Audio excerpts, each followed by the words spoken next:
मित्रों, संसार के बाजार में जो पहचान है, जो दृश्य जगत के रूप में या पदार्थवादी जगत के रूप में जो पहचान है वो है हमारी देह की। लेकिन इस पंच तत्व की देह जो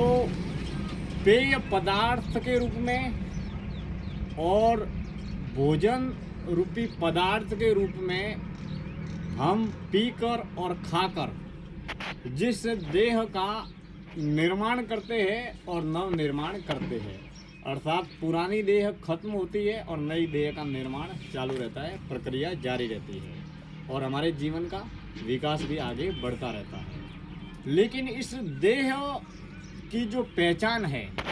अमूमन अगर हम कहते हैं कि इस संसार के बाजार में पहचान किसकी है, तो पहचान देह की है। अब इस देह का जो एक नाम दिया गया है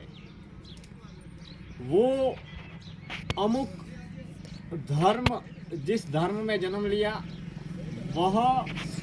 उस देह की एक धार्मिक पहचान हो गई। जिस जाति में जन्म लिया वह इस देह की जातिगत पहचान हो गई। व्यक्तिगत रूप से जिस देह का जन्म के बाद में जो नाम दिया वह नाम के रूप में पहचान हो गई। अर्थात इस तरीके के हुलिये का, इस तरीके के नक्शे का, इस तरीके के चेहरे का, इस तरीके की देह के आवरण का या इस तरीके के व्यक्तित्व का, परिधान का जो व्यक्ति है, जो इस तरीके से चलता है, इस तरीके से बोलता है, इस तरीके से बातें करता है, ऐसी उसकी आंखें हैं, ऐसे उसके बाल है, ऐसा उसका चेहरा है, ऐसा उसका ज्ञान है, ऐसा उसका कर्म है, ऐसा उसका अनुभव है। जिस व्यक्ति की संज्ञा है वह व्यक्ति का नाम है दिनेश्वर माली, या फिर कोई और व्यक्ति भी हो सकता है, सुरेश माली हो सकता है, रमेश सुतार हो सकता है, या जो भी नाम देवे वह अलग अलग व्यक्ति का एक शब्द जो उस पर मोहर के रूप में लगा दिया, उसके कर्म ज्ञान अनुभव के तल पर, जिसे हम जीवन कहते हैं। लेकिन यहाँ पर सार्थक सकारात्मक चिंतन हम ये करते हैं कि मान लीजिए इस देह की पहचान ये है, लेकिन इस देह के ऊपर से ये ऊपरी जो परत है, ये जो चमड़ी है, वो अगर निकाल दी जाए, यानी कि देह की पहली जो परत है वह चमड़ी है, इसके ऊपर हम कपड़े पहनते हैं, पैंट शर्ट पहनते हैं, धोती कुर्ता पहनते हैं, पजामा पहनते हैं, या जो भी स्त्री के अनुसार कपड़े पहनती है और आदमी के अनुसार कपड़े पहनता है। तो इस देह के ऊपर से अगर ये चमड़ी हटा दी जाए और इस चमड़ी का आवरण अगर मिटा दिया जाए, हटा दिया जाए, तो भीतर क्या बचेगा? भीतर हड्डियाँ बचेगी, खून बचेगा, पेशाब बचेगा, मल मूत्र बचेगा, मांसपेशियाँ बचेगी, आंतड़ियाँ बचेगी। तो भीतर जो ये देह मशीन के तल पर, औजार के तल पर, उपकरण के तल पर जो कार्य करता है, वह भीतर के तल पर सभी में समान रूप से कार्य करता है। बाहर जो देह का आवरण है, जो ये शक्ल बनी हुई है, ये सूरत बनी हुई है, ये आवरण बनी हुई है, ये आवरण जो बाहरी है वो सभी में भिन्न भिन्न है, जो पहचान का जरिया मात्र है। अगर दिनेश्वर माली की मुर्दा लाश को या डेथ बॉडी को मुर्दा घर में रख दिया जाए और ऊपर की चमड़ी को, ऊपर के आवरण को अगर हटा दिया जाए, कपड़े हटा दिया जाए,